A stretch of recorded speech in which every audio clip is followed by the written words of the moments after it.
Bueno, me parece que al final es una pregunta que me parece que con lo que vimos incluso la vez pasada, también se dejaba en la mesa, ¿no?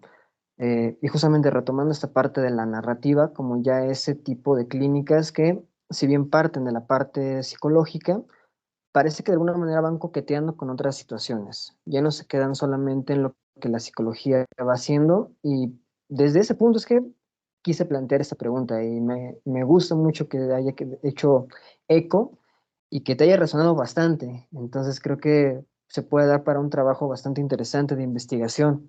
Entonces, ahora sí, dejamos unos 20 minutitos para poder hacer ya un intercambio abierto, lo que les haya llamado la atención, lo que quieran incluso complementar de las exposiciones que hayan ustedes dejado aquí en la mesa, o si quieren responder algún argumento, quien quiera puede tomar la palabra a partir de este momento. Bien, a mí me gustaría hacer también como una especie de cierre con lo que ya venían diciendo Patricia y Gustavo, que me parece que es algo que estaría bueno como para terminar de cerrar un poco lo de la idea de individuo, porque se habló de las diferentes propuestas metodológicas. Yo no es que particularmente esté en contra de la farmacoterapia, ¿bien? Nadie puede negar sus resultados después de todo, pero esos resultados justamente se encuentran dentro de la investigación ontológica del individuo. Y bien como decía Gustavo, quizás el problema es que la psicología no se ha cuestionado lo suficiente, que el individuo no es más que en el fondo una manifestación social. Por lo tanto, como él bien planteaba, si vamos a hablar de la Fundación de la Psicología Científica, aunque yo, bueno, acá podemos discutir un poquito porque científica en qué sentido, ¿no? Es decir, ¿hubo un tratamiento o hubo un estudio filosófico? Eso, bueno, es importante también diferenciar. Pero volviendo a esta idea tan radical de William James, de la psicología de los pueblos, pero totalmente, no se puede analizar a un individuo y tomarlo y separarlo de su entorno, ¿no? Y pretender averiguar todo lo que le sucede aislado de su entorno social. No, hay que analizarlo como una manifestación de ese entorno social, ¿no? Por lo tanto, la concepción del individuo en psicoanálisis tenemos como este juego de palabras. Nosotros no hablamos de individuo, hablamos de narcisismo. El narcisismo es la ilusión del ser que nos construimos, ¿no? Para parecer individuos. Bien, lo voy a decir de esta manera, nomás para que se me entienda. No habría individuos en realidad, sino que el individuo es una ilusión de completud. Y en esta ilusión de completud nace la categoría de la psicosis. Acá tenemos un tema muy interesante para discutir, ¿no? Porque en qué momento la psicosis se instituye como patología, ¿no? Y queda completamente cercenada, por ejemplo, del el ser, el sentir o el pensar de un griego. Porque, si ustedes me permiten, me parece que la psicosis en la antigüedad no era algo psicopatologizable, además de porque no existía la ciencia, nadie lo tomaba como algo malo, ¿bien? Pero es a partir de la invención del concepto de individuo que nacen las categorías de neurosis y paralelamente las de psicosis. Entonces, yo por ahí un poco lo que quiero decir con esto es que la farmacoterapia sí tiene una metodología distinta, pero no sabemos si lo hace en beneficio de ese individuo, ¿no? Digámoslo todo. Porque por ahí también se está buscando otra clase de beneficio. No quiero sonar desubicado, ¿no? Pero muchas veces se le da pastilla para que la gente no hinche las pelotas. Perdón que lo diga así, pero no puedo dejar de ver en el sistema farmacoterapéutico una forma de fascismo. Bien. Esto es muy importante tener en cuenta porque habla un poco también de todas las categorías que nombraba Patricia, por ejemplo, con respecto a lo tóxico, ¿no? Y que ya podemos entrar ahí también en las categorías del coaching. Es decir, claro que la psicología trabaja con el individuo. Lo que no sabe es que trabaja con un sujeto, ¿bien? Y el individuo, ¿bien? Tomado como sujeto de la psicología, muchas veces no respeta, ¿no?, las particularidades de ese sujeto, sino que le supone otras particularidades para, como decía Gustavo, hacerlo funcionar en un determinado orden social. Así que bueno, con eso quería dejar tajantemente la diferencia entre individuo y sujeto, aunque para mí es lo mismo. Y bueno, y quizás dejar abierto el tema para otro debate, pero no quería extenderme más en la conclusión.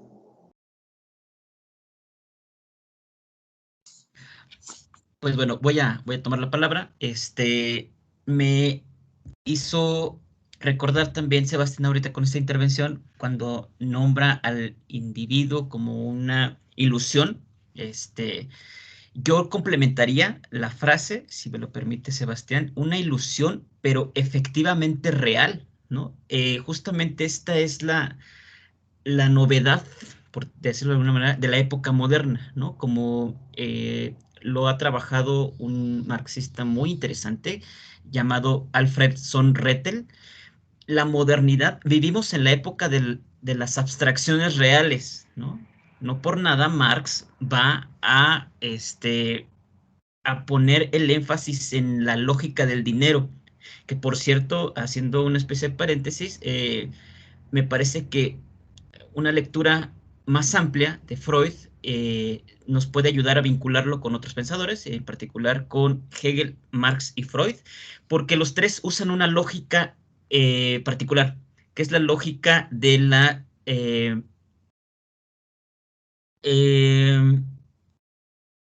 uy, se me fue el nombre. De la excepción constitutiva, ¿no? Y me parece, a propósito del individuo y el sujeto, que Freud, sin darse cuenta, o sin ser consciente, por decirlo más puntualmente, sin ser consciente, Freud, al estar hablando del individuo, ajá, nos pone ejemplos empíricos, ¿no? Tal como lo hace Marx, ¿no? Marx habla del capital, pero nos pone ejemplos empíricos, ¿no? De los chalines y de las mercancías, las telas, ¿no? Son ejemplos empíricos, pero para demostrar la lógica de un proceso más amplio que será el capital.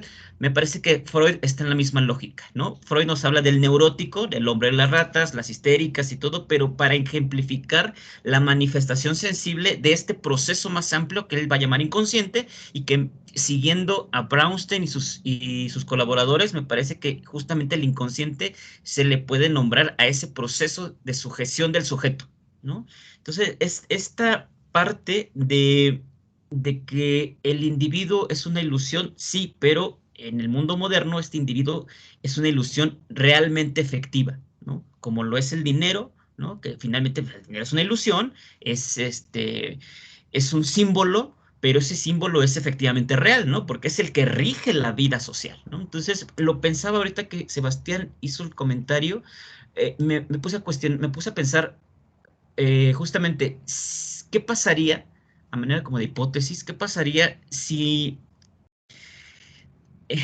a ver, ahorita que dijo el término fascismo, ¿no? ¿Qué pasaría si en un régimen muy fascista, ¿no? Dijéramos, a ver, vamos a eliminar toda psicoterapia, todo coaching, todo farmacoterapia y nos quedamos con puro psicoanálisis, ¿no? Que todo mundo se someta a análisis.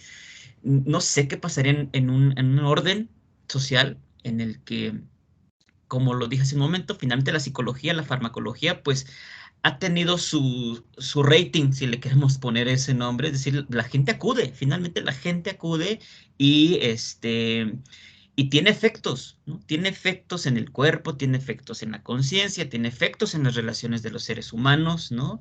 Este, y, y esa funcionalidad que hace que la psicología promueva en el individuo, mm, voy a decirlo provocativamente, ¿no? Espero que se pueda armar la discusión.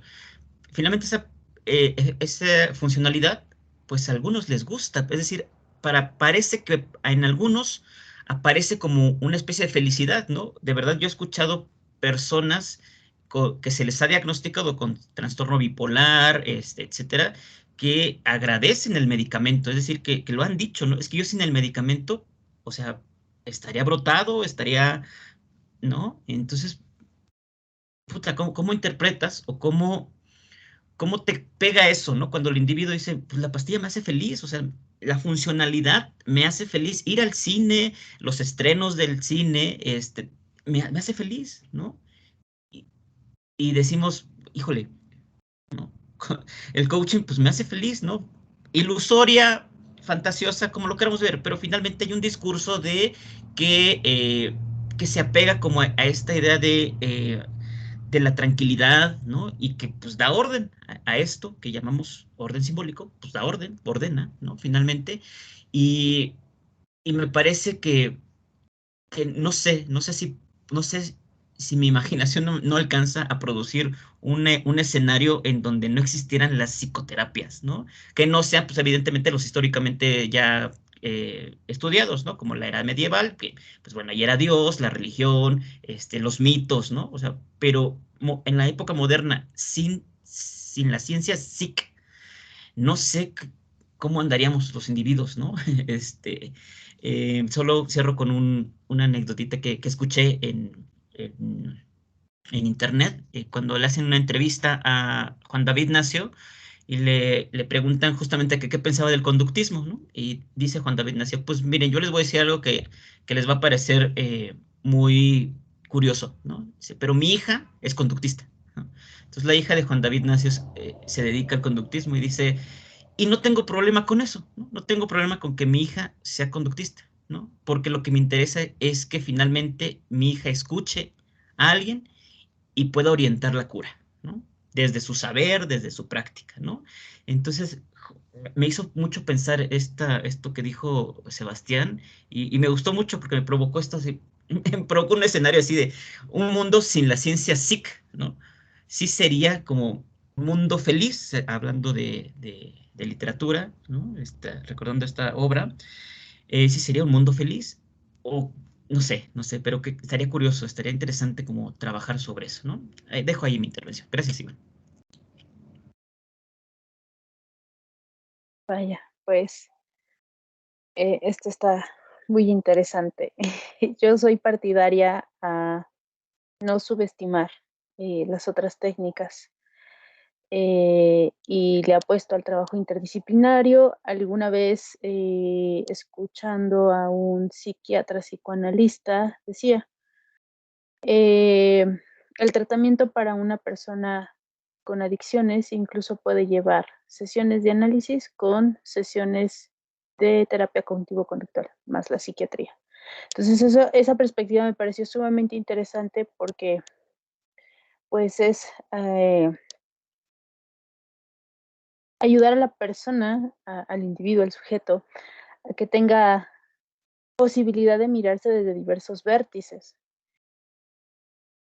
Y pues cuando la angustia es grande, creo que estas estrategias prácticas, que pues sobre todo las conozco más desde lo cognitivo-conductual, pues claro que tienen una función muy, muy favorable. Creo que también va de la mano con el tener cuidado con las fallas técnicas independientemente de cuál metodología estés ocupando, porque he escuchado desde mi terapeuta, que no sé qué era, pero me dijo que la ansiedad la tendría que curar yéndome a practicar un deporte y entonces le dije que sí, voy al deporte, me aburro y regreso y le digo, no, el deporte no me funcionó y entonces me regresa la respuesta de, bueno, entonces ahora qué deporte o qué actividad, ¿no? Y es otra vez el regreso a la misma técnica. Y creo que ahí, lejos de hacer una crítica al modelo cognitivo-conductual, es cuestionar la aplicación de la técnica, ¿no? Incluso hay mucho desconocimiento. Las personas van al psicólogo en general, ¿no? Son contadas las personas que saben distinguir una terapia de la otra. Y creo que es ahí como un tema de suerte y de destino, ¿no? A ver con quién caí, me recomendaron a pues sobre ese camino voy, solo por la recomendación. Y que incluso, ¿no? Es interesante también el cómo llegan los pacientes a partir de la recomendación, ¿no? Creo que eso es algo interesante en cuestión de que, pues al menos ante un sujeto hubo un sentido y que entonces lo quiere compartir con las demás personas que también dicen tener un dolor emocional, psíquico. Y pues bueno, también la otra cara de la moneda, ¿no? Tengo mucho el ejemplo de una persona que me dice, fui a análisis y me dijeron esto y me espanté, no supe qué hacer, me sentí incómoda, ya no quise regresar. Entonces, pues creo que también es una cuestión de ubicar bien los tiempos en los cuales las personas están, cuál es la principal urgencia de la persona. Y bueno, pues no sé qué tan errado o qué tan certero pueda ser el cuestionar esta situación de los tiempos. ¿Será que llega el individuo a las primeras sesiones y a lo largo de un análisis se va revelando el sujeto y que esa sea la intención? Y también, ¿no? Tener estos momentos en donde se necesite comprender cuando el sujeto necesita ser individuo y viceversa, ¿no?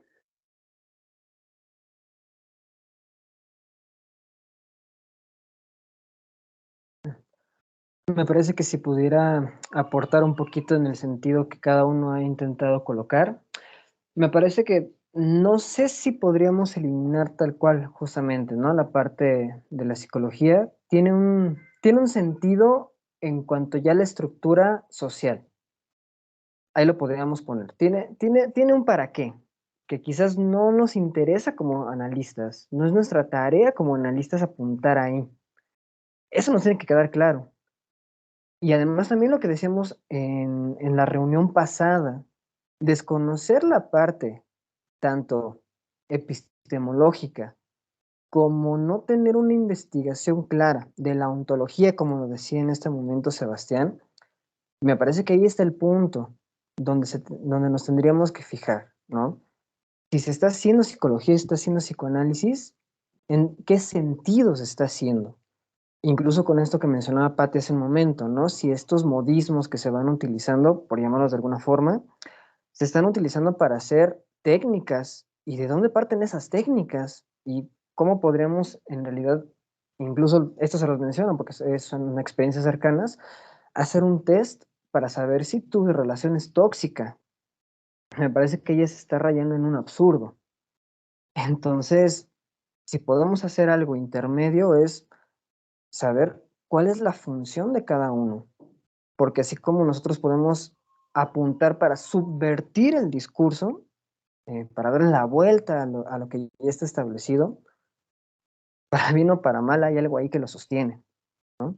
Incluso hay una cita, más un parafraseo, no la tengo claramente en la mente, de Foucault, que dice, bueno, finalmente, ¿quién dijo que el poder, las estructuras de poder deberían de ser malas? No deberían de estar ahí. La cosa es qué se hace con esas estructuras, cómo se ejercen esas estructuras. Y ya para cerrar por lo menos mi participación intentando abarcar los puntos de vista de cada uno, hay una parte en el ser y el acontecimiento donde Badiou nos menciona justamente que estamos en una segunda época del sujeto. La primera corresponde, me parece, al individuo, donde es centrado, donde puede pensar en sí mismo, donde reflexiona y puede pensar lo que es de sí, lo que es para sí. Y ahora nos toca a nosotros pensar la segunda época del sujeto, donde ya no puede pensar en sí mismo, ya es pensado por otra cosa, donde ya está vacío, donde tenemos que hacer algo justamente con esa no identidad y donde además es un sujeto escindido, es un sujeto dividido. En algún lugar de la charla quedó por ahí volando ese tema, pero bueno, creo que podríamos dejarlo en ese punto, al menos de mi parte, si quiere alguien más agregar algo más. Y la parte de tiempo, tenemos un episodio justamente con Sebastián aquí en Voces Clínicas donde tratamos el tema del tiempo desde la parte clínica en general y discutimos un poquito eso, de qué sentido podría tener el tiempo para un dispositivo. Entonces, quiero tratar de recopilar un poquito lo que cada uno fue mencionando. Entonces, no sé si alguien más quiere agregar algo. Podemos, me parece, cerrar súper bien por aquí. Bueno, por mi parte me gustaría cerrar con... Es una cosita nomás para comentar, ¿no? No sé si vieron la serie o leyeron el cómic de Watchmen, cuya traducción es Los Vigilantes. Se los voy a spoilear, no importa. Pero bueno, es un cómic de superhéroes, ¿bien? Y no importa tanto la trama, pero uno de estos superhéroes decide al final de la película, porque el contexto es 1985, que para terminar la Guerra Fría, todos los seres humanos tenemos que aliarnos contra una amenaza superior. Entonces el tipo, porque era científico, inventa como una especie de calamar gigante que destruye a 3 millones de personas y todos piensan que obviamente vino del espacio, que es alienígena, es interdimensional, vino de otra parte que no es de acá. Y gracias a esa ilusión, ¿no? A la ilusión de una amenaza extranjera, se termina la guerra entonces entre Rusia y Estados Unidos. Todos los demás superhéroes quedan un poco horrorizados porque dicen, che, pero ¿cómo pudiste hacer eso? Y bueno, dice el tipo, pero la gente está en paz, la gente ya no está angustiada, la gente ya no está en guerra. Y claro, tenían una paz, pero basada justamente en esa ilusión, ¿no? Yo creo que es un tema importante preguntarse cuando los pacientes nos dicen que se sienten mejor con la farmacoterapia, porque sería entonces no reconocer nuestra parte de por qué se la administramos en un primer momento. ¿Acaso si las cosas que le suceden no se deben justamente a la estructura social bajo la cual están sobredeterminados?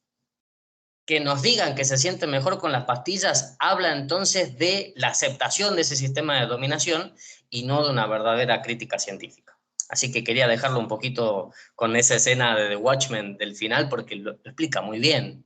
La paz, sí, liberamos al paciente de la angustia, pero claro, pero ¿a qué costo?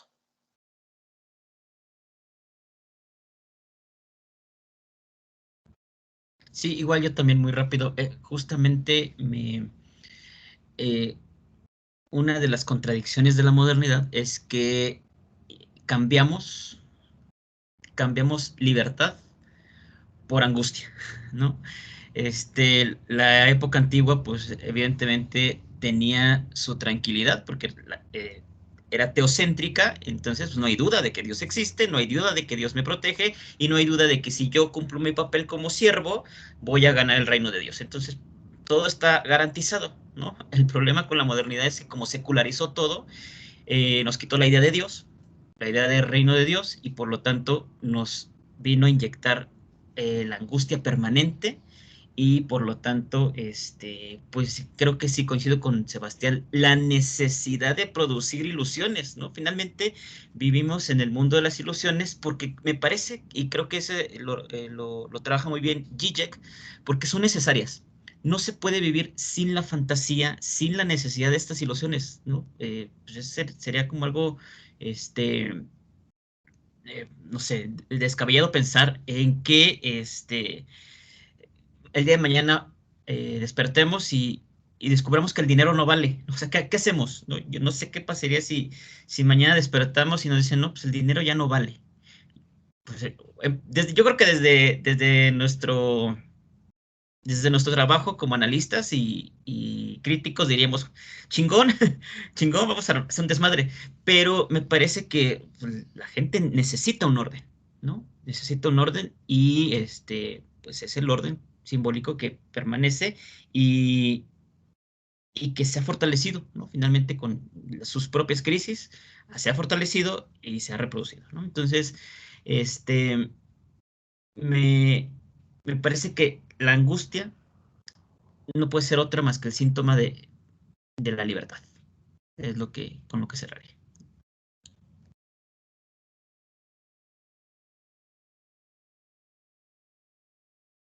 Ok, bueno, pues estaría súper padre tener un espacio para debatir eh, los discursos de la psiquiatría. Yo estoy a favor de la psiquiatría, entonces pues aquí habría como mucha tela que cortar al cruzar opiniones, porque en mi experiencia, si no hay tratamiento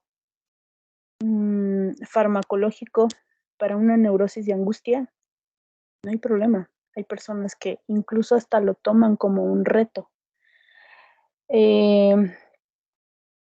Pero la otra cara de la moneda es cuando están los pacientes que tienen una condición importante y le rehuyen a la idea de depender de un fármaco, porque creo que, bueno, es un punto que toque superficialmente, el miedo a la dependencia.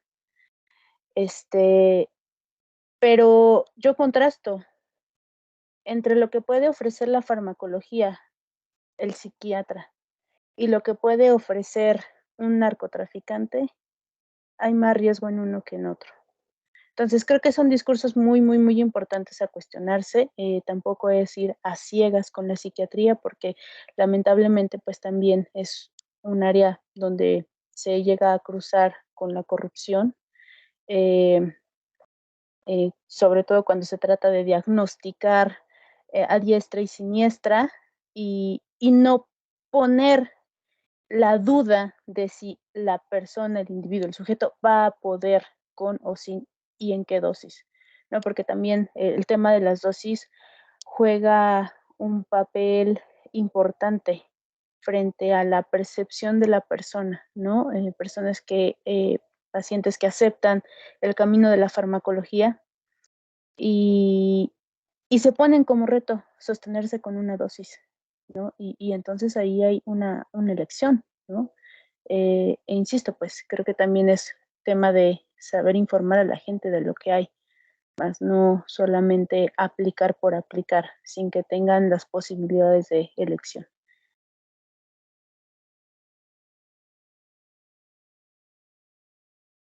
Bueno, me parece que ya con estos cierres dejamos en claro que estos espacios, me parece, son importantes. Se tiene que hablar de la clínica, se tiene que hablar de lo que se trate, de lo que hay aquí y de qué se está haciendo entonces.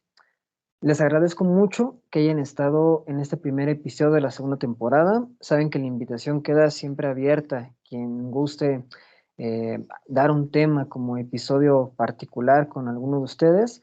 Ya con Pati tenemos ahí algunas conversaciones de poder lanzar por ahí un episodio en esta temporada. Pero bueno, también les agradezco mucho a los que se hayan pasado nuevamente por aquí, por el proyecto de Voces Clínicas. Seguimos con más este año. Cuídense mucho, nos seguimos viendo. Hasta luego.